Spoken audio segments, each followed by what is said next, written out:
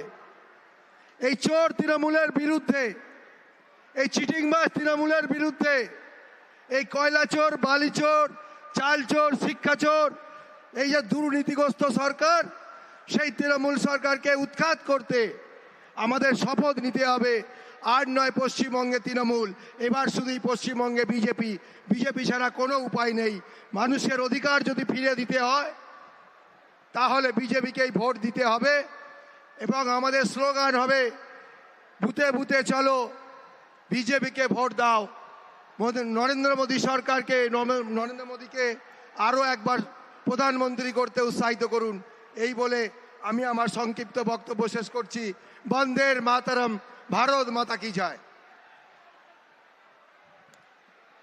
ধন্যবাদ জানাই মাননীয় শ্রী মোহন আদেক মহাশয়কে।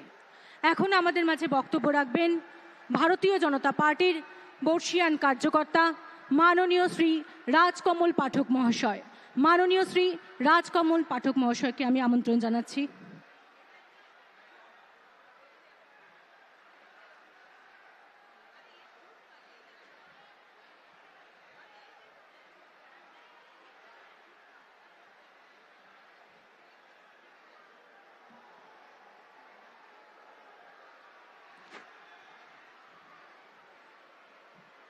ভারত মাতা কি। হেলিকপ্টার নেমে গেছে, আর দেখা যাবে না, তাই একটু এবার যদি এদিকে তাকান তাহলে বলতে ভালো লাগবে। আজকে লকেট চ্যাটার্জি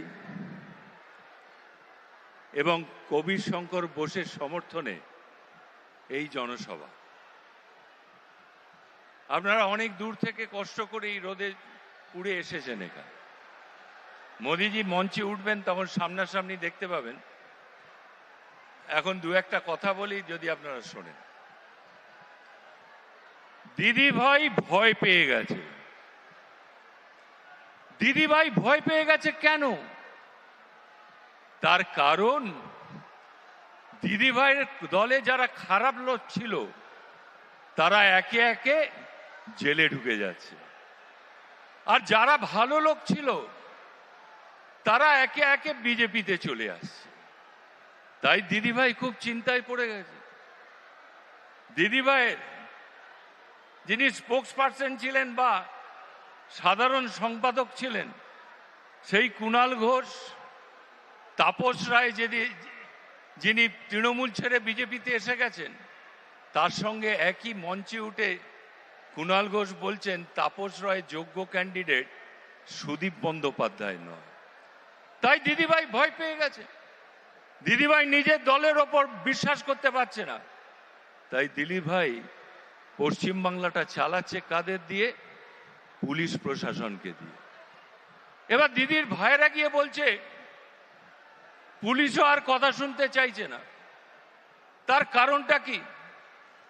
যখন প্রাকৃতিক দুর্যোগ আসে প্রথম জানতে পারে কারা? জন্তু জানোয়াররা জানতে পারে। আর ক্ষমতার বদল হবে সেটা প্রথম জানতে পারে কারা? ওই পুলিশ প্রশাসন জানতে পারে। তারা জেনে গেছে আগামী দিন তৃণমূল আর পশ্চিমবাংলায় থাকছে না, বিজেপি আসছে, তাই তারা আর বিজেপিকে সমর্থন করছে না। তারা এটাও জেনে গেছে আজকে ত্রিপুরাতে, অসমে ভারতীয় জনতা পার্টি রাজত্ব করছে, সেখানে সপ্তম পে কমিশন চালু হয়ে গেছে। পশ্চিমবাংলায় এখনো ডিএ দিতে পারে না। তাই তারা জানে যদি বিজেপি ক্ষমতায় আসে তাদের মাইনেটা ডবল হয়ে যাবে, তাই তারা তৃণমূলকে সমর্থন করছে না। কিন্তু এখনো কিছু পুলিশ অফিসার আছে, বিশেষ করে ওপরতলার লোক, যারা বেআইনি কয়লা খাদানের পয়সা খায়, গরু পাচারের পয়সা খায়, বালি খাদানের পয়সা খায়, সিন্ডিকেটের পয়সা খায়, আর ওই হাইওয়ে রাস্তার ধারে দাঁড়িয়ে লরিওয়ালার থেকে, বাইকওয়ালার থেকে তোলা খায়। তারা কিন্তু আজও তৃণমূলের দালালি করছে। বিজেপি করলেই কেস দিয়ে দেবে, নয় বেআইনি আর্মসের কেস দেবে, আর নয় গাঁজার কেস দেবে। এত গাঁজার কেস দিয়েছে যে সারা পশ্চিমবাংলা যদি ধান চাষের বদলে গাঁজা চাষ করা হয় তাহলেও অত গাঁজা তৈরি হবে না। তাই আমি পুলিশ, ওই যেসব পুলিশ অফিসার তৃণমূলের দালালি করছে তাদের বলতে চাই, আমি রাজকমল পাঠক, আমার বুকে আমি অশোক স্তম্ভ চিহ্ন লাগাতে পারি না। আপনারা এখানে যারা বসে আছেন তারা লাগাতে পারে না, কিন্তু একটা পুলিশ অফিসার পারে।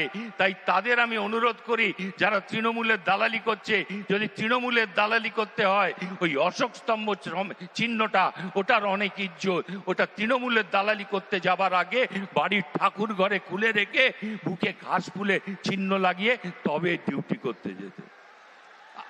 আজকে দিদিভাইয়ের কোনো রোজগার নেই, টুং করে আওয়াজ হচ্ছে আর লক্ষ্মীর ভান্ডারে পয়সা ঢুকছে 1000 নয় 1200। দিদি ভাইরা, আপনারা কিন্তু পয়সাটা বাঁচিয়ে রাখবেন, কারণ এই ইলেকশনের পরেই ঠক করে যখন ইলেকট্রিক বিলটা আসবে ওই লক্ষ্মীর ভান্ডারের থেকে অনেক বেশি টাকা দিতে হবে। তাই দিদি ভাই রোজগার নেই, যা কিছু আসছে দিল্লি থেকে আসছে, পঞ্চায়েতের মাধ্যমে আসে। তাই দিদিভাই কি করছে, ওই পঞ্চায়েতটাকে দখল রাখতে হবে।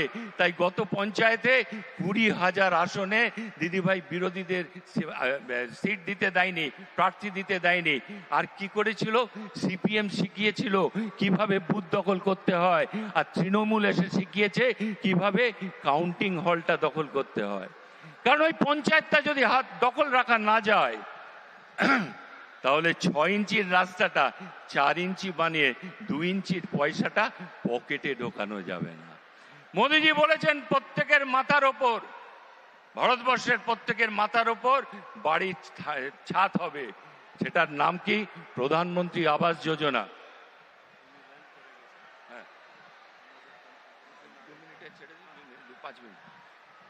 সেটা মোদিজি বলেছেন প্রত্যেকের মাথার উপর চাল হবে, সেই যোজনাটার নাম প্রধানমন্ত্রী আবাস যোজনা। কিন্তু বাংলায় ঢুকলেই তার নাম পাল্টে হয়ে যায় বাংলা আবাস যোজনা। আপনারা যারা বিজেপি করেন তাদের কাউকে দেবে না, কাদের দেবে? তৃণমূল নিজেদের লোকেদের দিয়ে বলবে 25 থেকে 30,000 টাকা আমাকে দিয়ে দে। আজকে নীল সাদা সাইকেল দিচ্ছে, কোথা থেকে আসছে টাকাটা? মানব সম্পদ উন্নয়ন মন্ত্রক দিল্লি থেকে আসছে, কিন্তু অর্ডারটা প্লেস করে তৃণমূল সরকার। তাই আস্তে আস্তে সাইকেলের ওজনটা 3 কেজি কমে যায়। ওটা পাওয়ার পরে আগে সাইকেলের দোকানে নিয়ে গিয়ে না সারালে ওটা চড়া যায় না। আজকে মোদিজি বলেছেন প্রত্যেকটা মানুষের বাড়িতে শৌচাগার করে দেবেন। আপনারা অমিতাভ বচ্চনকে টিভির মাধ্যমে দেখেছেন। অমিতাভ বচ্চন কি করেন? যারা উন্মুক্ত জায়গায় শৌচকর্ম করতে যায় তাদের ধরে ধরে শৌচাগারে পুড়ে দিচ্ছেন। কি সুন্দর শৌচাগার, আবার রংচং করা আছে, কারণ শুটিংটা হয়েছিল ওই বিজেপি শাসিত রাজ্যে। এখানে কি হচ্ছে? 3 দিকে কোনো রকমের 5 ইঞ্চি পাঁচিলের জায়গায় 3 ইঞ্চি পাঁচিল দিয়ে একটা ভাঙা টিনের দরজা লাগিয়ে এত ছোট শৌচাগার করছে যে ওদের একটা মন্ত্রী ছিল, এখন জেলে আছে, পার্থ চট্টোপাধ্যায়, আমার থেকে 2 সাইজ মোটা, ওটা ঢুকতেও পারবে না, বেরোতেও পারবে না। আজকে মোদিজি কি করছেন? প্রত্যেকটা বাড়িতে জলের কানেকশন দিয়ে দিচ্ছেন, প্রত্যেকটা বাড়িতে বিদ্যুতের কানেকশন দিচ্ছেন, প্রত্যেকটা গ্রামকে প্রধানমন্ত্রী গ্রাম সড়ক যোজনায় মেন রাস্তার সঙ্গে জুড়ে দিচ্ছেন। তাই আজকে মোদি ছাড়া উপায় নেই। গরিব মানুষের জন্য মোদি আবার ভারতকে জগৎ সভায় শ্রেষ্ঠ আসন পৌঁছে দিয়েছেন। আজকে মোদি অঙ্গুলি হেলন ছাড়া আজকে পৃথিবীতে কোনো কাজ হয় না। আজকে আমাকে বক্তব্য শেষ করতে হবে, কারণ বক্তব্য ধরলে আমি টাইম লাগে। আজকে কিন্তু মোদিজি এসে গেছেন, নেমে পড়েছেন, বাকিরাও বক্তব্য রাখবেন। তাই আজকে এখানেই আমার বক্তব্যের বিরাম দিচ্ছি। বন্দে মাতরম, ভারত মাতা কি জয়। ধন্যবাদ জানাই মাননীয় শ্রী রাজকমল পাঠক মহাশয়কে। ভলেন্টিয়ারদের কাছে অনুরোধ, আমাদের মঞ্চের বাদিকে এখনো অনেক জায়গা রয়েছে, যে মিছিলগুলো আসছে তাদেরকে মঞ্চের বাদিকে প্রবেশ করার সুযোগ করে দিন। জয় শ্রীরাম, জয় শ্রীরাম। সকলে মিলে হাত উঁচু করে জয় জয় শ্রীরাম। ধন্যবাদ। এখন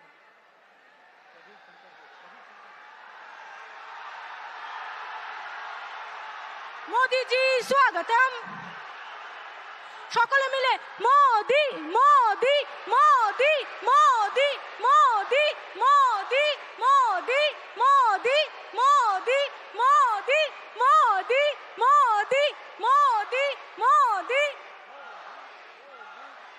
মোদি মোদি মোদি মোদি মোদি মোদি মোদি।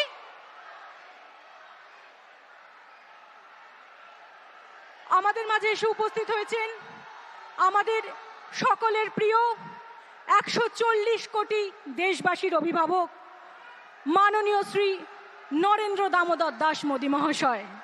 সকলে মিলে জয় শ্রীরাম, জয় শ্রীরাম, জয় জয় শ্রীরাম। ভারত মাতা কি, ভারত মাতা কি, ভারত মাতা কি।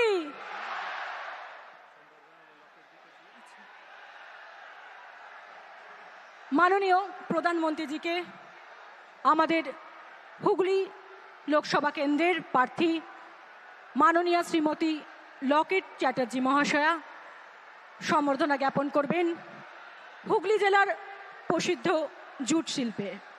সেই জুটের তৈরি ব্যাগ এবং হুগলির অন্তর্গত চন্দননগরে বিখ্যাত মা জগদ্ধাত্রী, সেই জগদ্ধাত্রী প্রতিমার চিত্র দিয়ে সম্বর্ধনা জ্ঞাপন করছেন।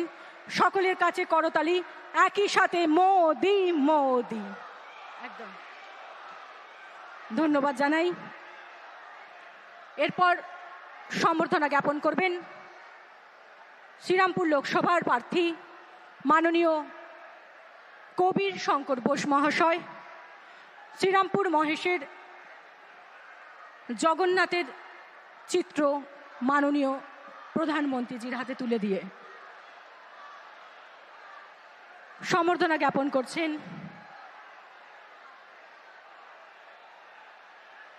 সম্বর্ধিত করছেন হুগলি সাংগঠনিক জেলার সভাপতি মাননীয় তুষার কুমার মজুমদার মহাশয় মা দুর্গার চিত্র প্রধানমন্ত্রীজির হাতে তুলে দিয়ে।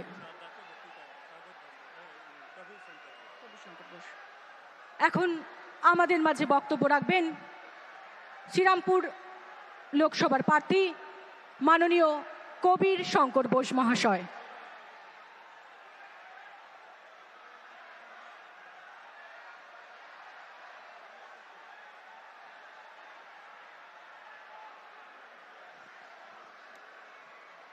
আমাদের মঞ্চে যার আমরা প্রতীক্ষা করছিলাম সেই বিশ্বের লোকপ্রিয় প্রধানমন্ত্রীজি, যশস্বী প্রধানমন্ত্রী নরেন্দ্র দামোদর দাসজি মোদিজি উপস্থিত আছেন। সবাই ওনাকে বলুন ভারত মাতা কি, ভারত মাতা কি। আরেকবার পুরো ভারতবর্ষ মোদিময়, পুরো ভারতবর্ষ রামময়। ওনাকে শ্রদ্ধা জানাবার জন্য জোরে বলতে হবে জয় শ্রীরাম, জয় জয় শ্রীরাম। বন্ধুগণ, আজকে নরেন্দ্র মোদীজির নেতৃত্বে ভারতবর্ষ বিকশিত ভারত হতে চলেছে। ভারতবর্ষের মর্যাদা, ভারতবর্ষের সম্মান যেই অন্যতম জায়গায় নরেন্দ্র মোদীজি নিয়ে গেছেন, পুরো বিশ্ব জুড়ে মানুষ ওনার দিকে তাকিয়ে আছেন, আমাদের ভারতের মাটির দিকে তাকিয়ে আছেন। উনি যেই সংকল্প নিয়েছেন বিকশিত ভারত গড়ব, আমাদের সকলকে মিলে ওনার সেই সংকল্পকে ফলাফল দিতে হবে।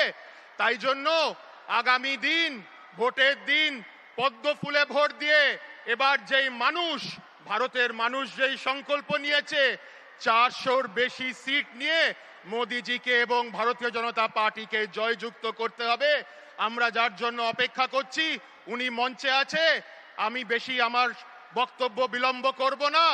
আমরা আরেকবার ওনাকে সম্মান জানিয়ে, সেই যে নেত্রী এখানে আছে যে আমাদের কার্যকর্তাদের ওপরে অত্যাচার করে যায়, যে চায় না এখানে বিজেপি আসে, কিন্তু মানুষ এবার আবেগের সাথে, ভালোবাসার সাথে ভারতীয় জনতা পার্টিকে এবং মোদিজিকে আশীর্বাদ করবেন। সেই সংকল্প নিয়ে সবাই হাত তুলুন, বিজয়ের সংকল্প হাত তুলুন, দুটো মুঠি হাত তুলুন, সবাই হাত তুলুন, বলুন ভারত মাতা কি, বিজেপি জিন্দাবাদ, নরেন্দ্র মোদী জিন্দাবাদ। অনেক অনেক ধন্যবাদ, নমস্কার। ধন্যবাদ জানাই মাননীয় কবির শঙ্কর বোস মহাশয়কে। এখন আমাদের মাঝে বক্তব্য রাখবেন বাংলার অগ্নিকন্যা, আমাদের সকলের প্রিয় হুগলি লোকসভার প্রার্থী মাননীয়া শ্রীমতী লকেট চ্যাটার্জি মহাশয়া।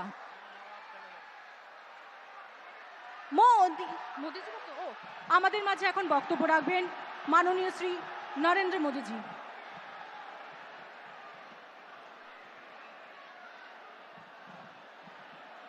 भारत माता की, भारत माता की, भारत माता की। हुगली बासीदेर के आमार नमस्कार जानाई। हुगली समस्त शक्ति स्वरूपा मां बनेदेर आमार प्रणाम। यहाँ इतनी बड़ी संख्या में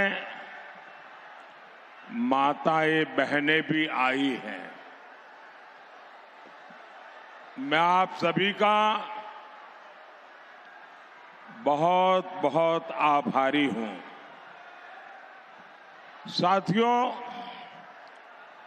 2024 का ये चुनाव देश का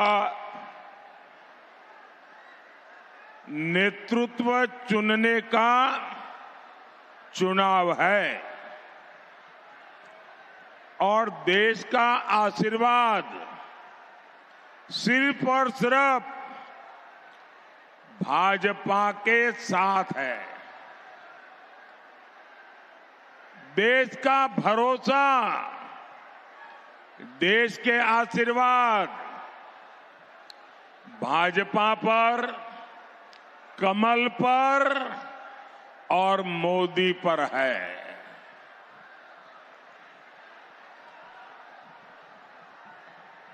देश ने 10 साल में देखा है कि मोदी की मजबूत सरकार ही देश हित में है, जनहित में है। भाइयों बहनों, 3 चरण के चुनाव पूरे हो चुके हैं। चौथे चरण के चुनाव का मतदान कल होने वाला है। 3 चरण के चुनाव से मैं आज विश्वास से कह सकता हूं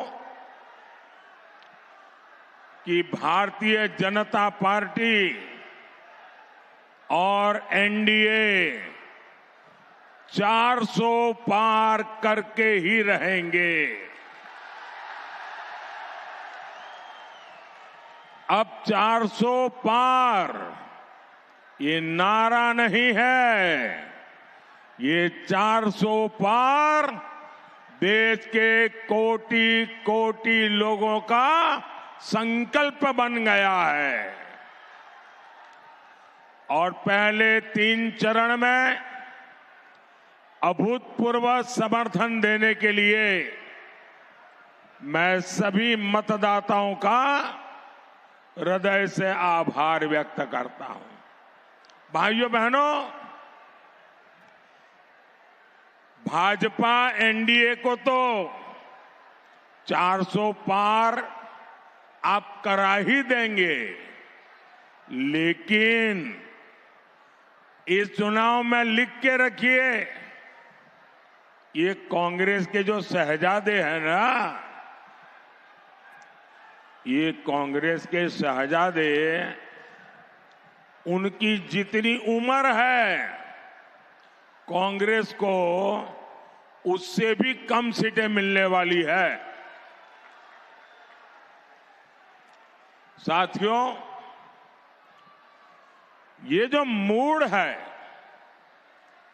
इससे साफ है कि आपने दमदार सरकार बनाई तो भारत का दम पूरी दुनिया में दिख रहा है। और तभी पश्चिम बंगाल का हर मतदाता कह रहा है, आभार एक बार, आभार एक बार, आभार एक बार, आभार एक बार।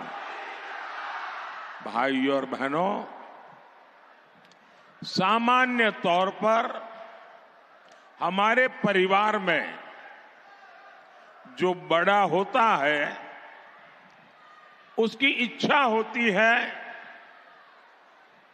कि वो मरने के बाद बच्चों को कोई तकलीफ न हो, बच्चे दुखी न हो, बच्चे मुसीबत में न पड़े। इसलिए परिवार का जो मुखिया होता है वो परिवार के बच्चों के लिए छोड़ करके कुछ जाना चाहता है। वो अपने वारिस को कुछ दे करके जाना चाहता है। लेकिन मोदी के वारिस कौन है भाई? मोदी के वारिस कौन है? मुझे किसके लिए छोड़ना है? मेरे वारिस तो आप सब मेरे देशवासी हैं। आप ही मेरा परिवार है, आप ही मेरे वारिस है।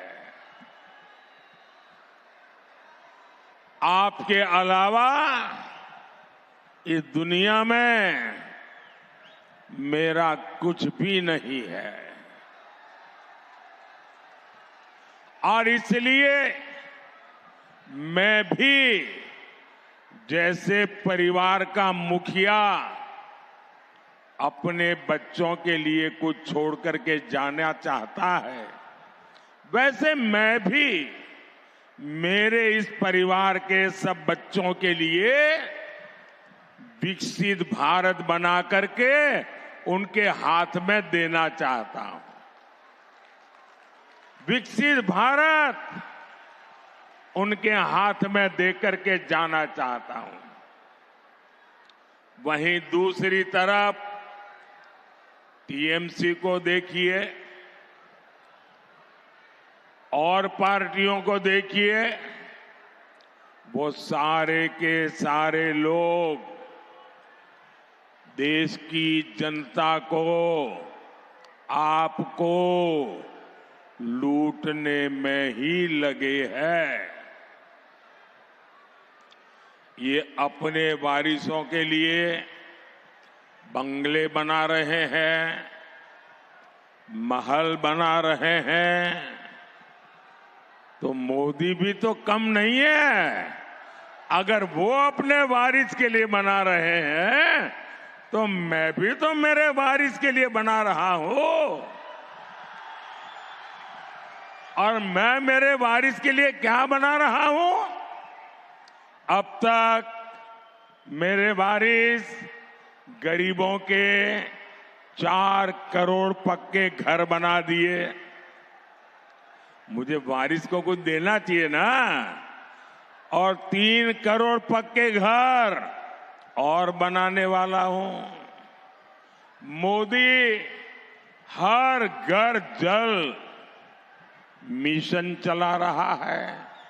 मोदी हर गरीब को मुफ्त राशन दे रहा है। मोदी अपनी बहनों को, बेटियों को उनका जीवन आसान बना रहा है। आज करोड़ों महिलाओं के पास उज्ज्वला का सस्ता सिलेंडर है। आज हर गर्भवती महिला को 6,000 रुपये की मदद मिलती है ताकि उसके पोषण में कमी ना रहे और गर्भ में जो बच्चा पल रहा है वो दुर्बल न हो। मोदी ने कामकाजी गर्भवती महिलाओं की छुट्टी भी बढ़ाकर 26 हफ्ते कर दी है। साथियों, अब मोदी एक बहुत बड़ी गारंटी लेकर आया है।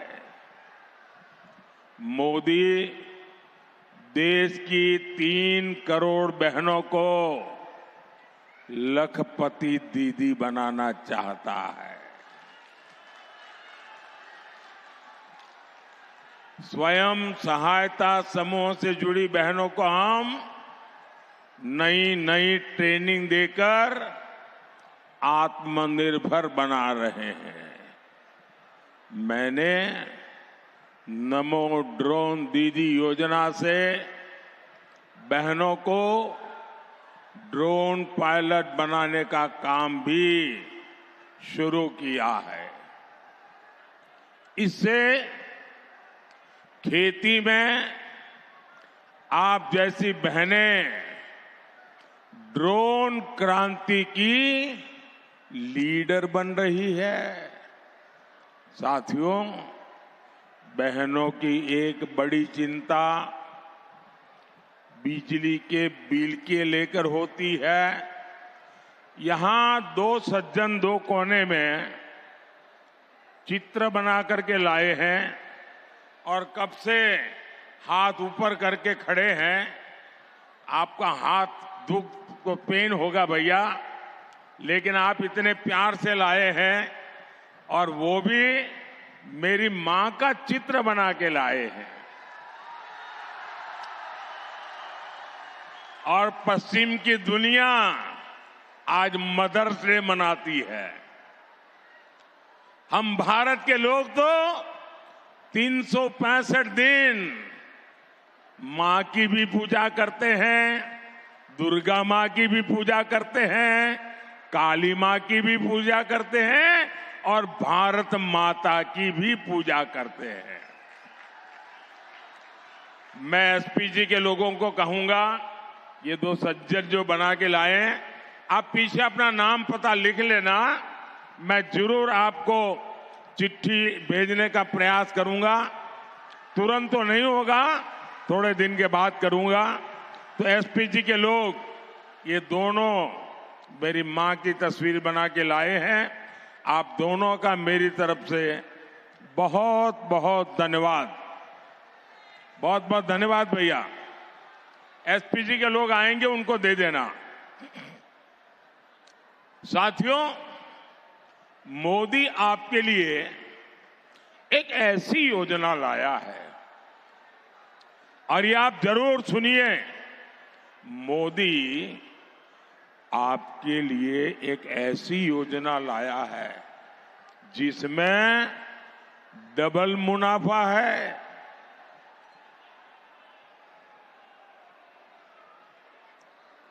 बताइए, आपको ये डबल मुनाफे वाली चीज चाहिए क्या?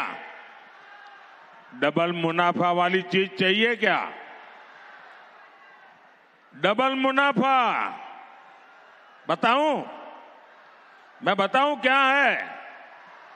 बताऊं? एक है मुनाफा क्या, तो मोदी आपकी बिजली का बिल 0 करना चाहता है, 0।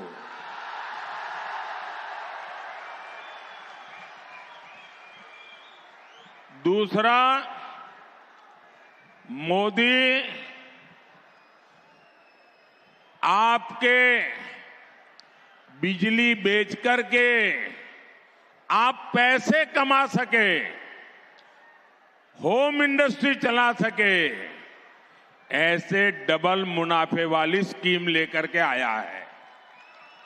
और ये योजना का नाम है पीएम सूर्यघर मुफ्त बिजली योजना। ऑनलाइन रजिस्ट्री चालू है। आप लोग ऑनलाइन उसकी रजिस्ट्री करवाना शुरू कर दीजिए और योजना क्या है?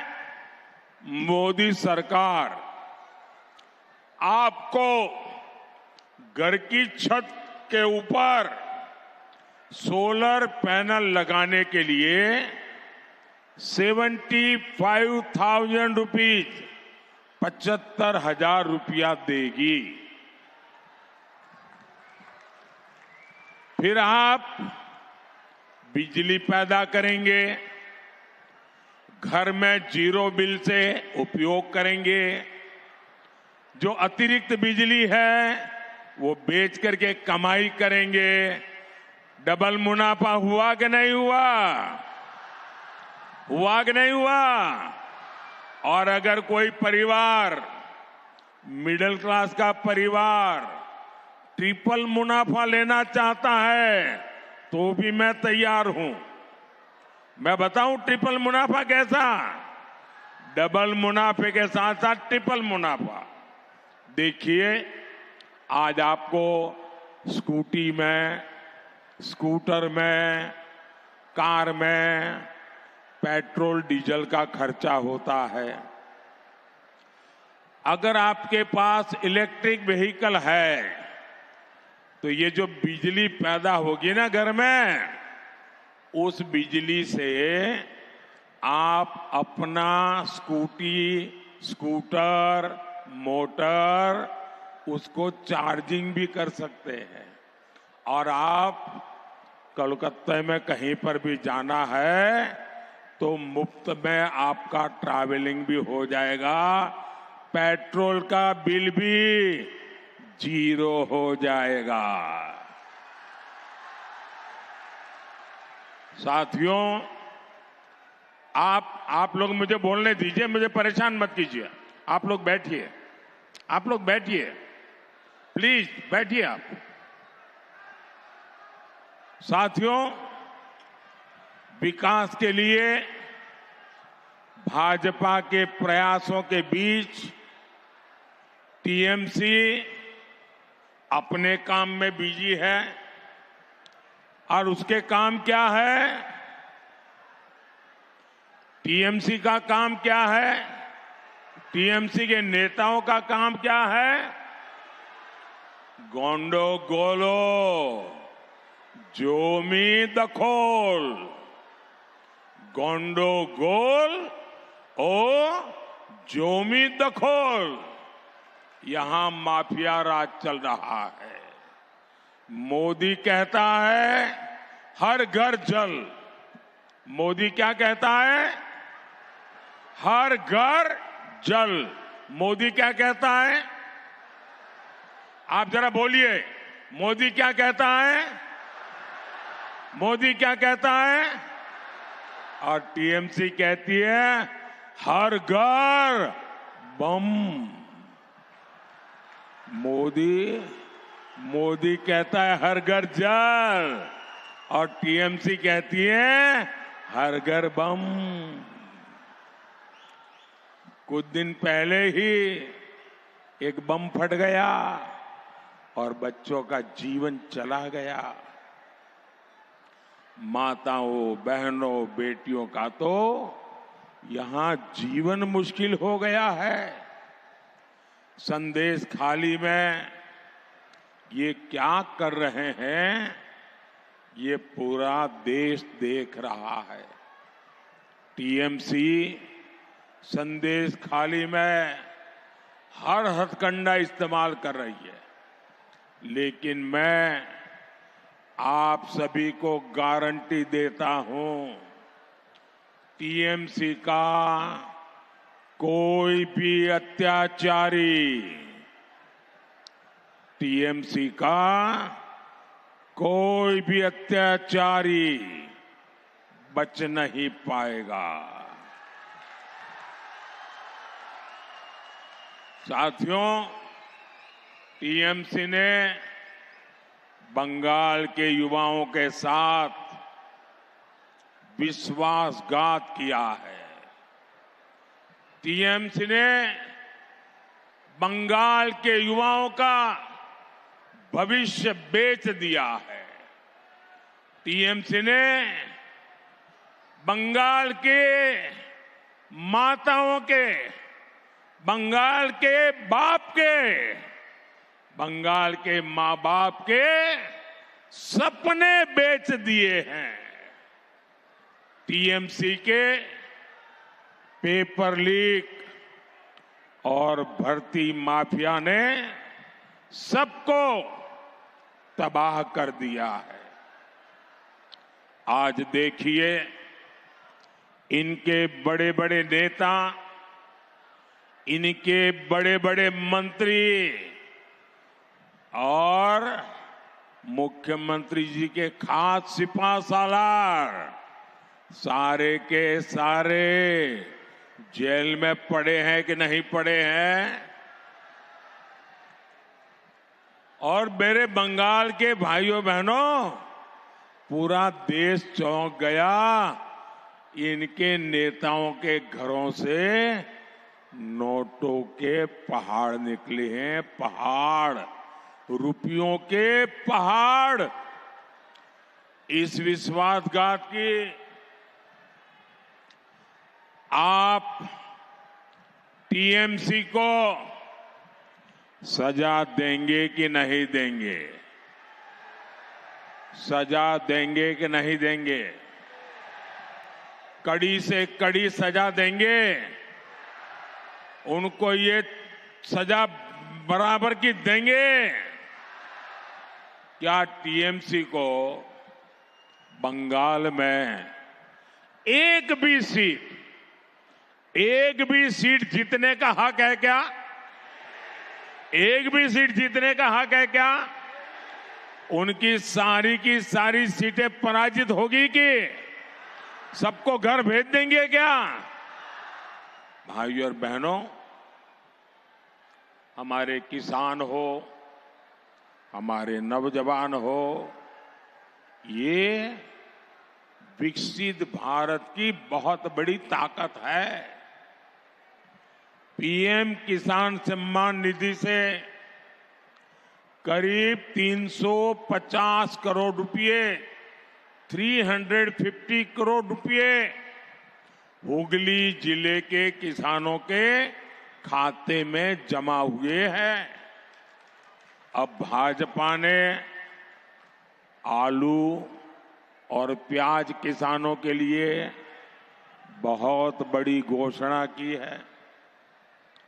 हम पूरे देश में इन सब्जियों के लिए विशेष क्लस्टर बनाने जा रहे हैं। इसका सीधा लाभ यहां के किसानों को होगा। साथियों, आज रेलवे को लेकर इतना काम हो रहा है, यहां देश की पहली अंडर वाटर मेट्रो भी बन गई। अंडर वाटर मेट्रो बन गई, देश की पहली। यहां पोर्ट से जुड़े इंफ्रास्ट्रक्चर के लिए भी मोदी भरपूर मदद दे रहा है, लेकिन यहां इन्वेस्टमेंट लाने के लिए, नौकरी लाने के लिए, भाइयों बहनों, ये टीएमसी वाले की कट कंपनी, कमीशन कंपनी रुकावटें पैदा करती हैं। उनको जरा सबक सिखाने के लिए चुनाव है। भाइयों बहनों, ये टीएमसी को सबक सिखाने का काम कौन करेगा? टीएमसी को सबक सिखाने का काम कौन करेगा? टीएमसी को सबक सिखाने का काम कौन करेगा? ये काम आपका एक वोट करेगा। आपका वोट टीएमसी को सीधा करने की ताकत रखता है और टीएमसी को सीधा करने की एटा मोदी गारंटी।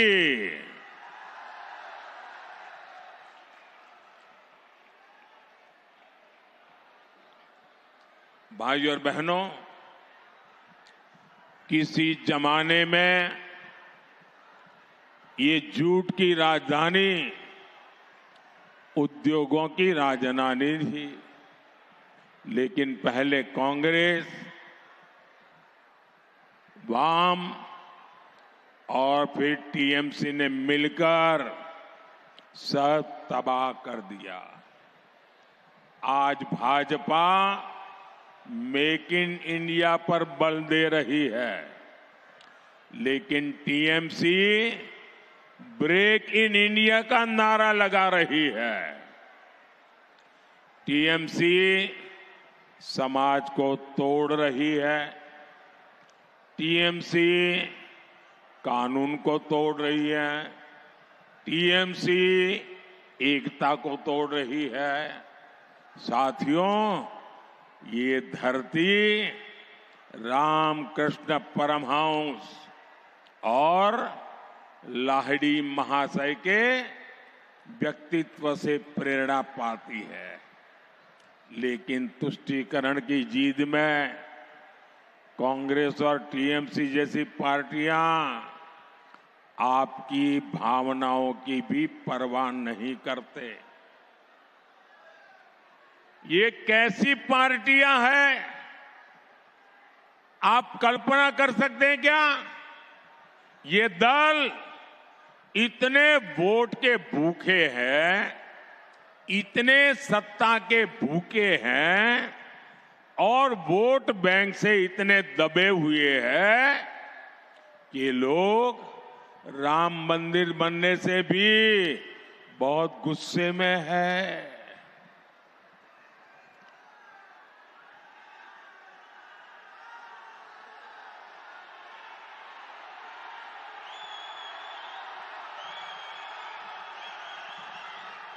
जय श्री राम, जय श्री राम, जय श्री राम। राम मंदिर बना, इनकी नींद उड़ गई है। आए दिन ऐसा अनाप शनाप बोल रहे हैं। इन लोगों ने राम मंदिर का भी बहिष्कार किया हुआ है।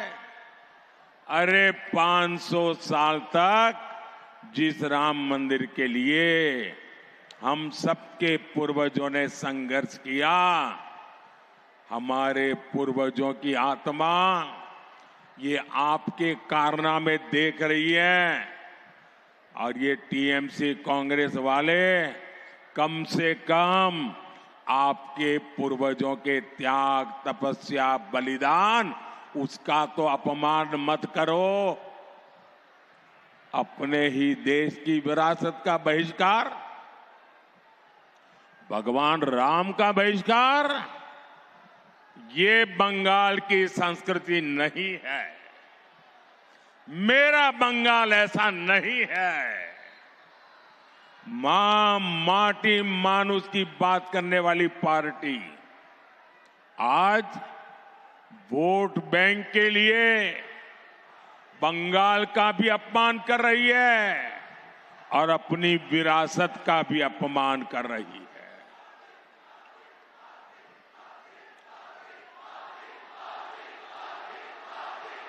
साथियों,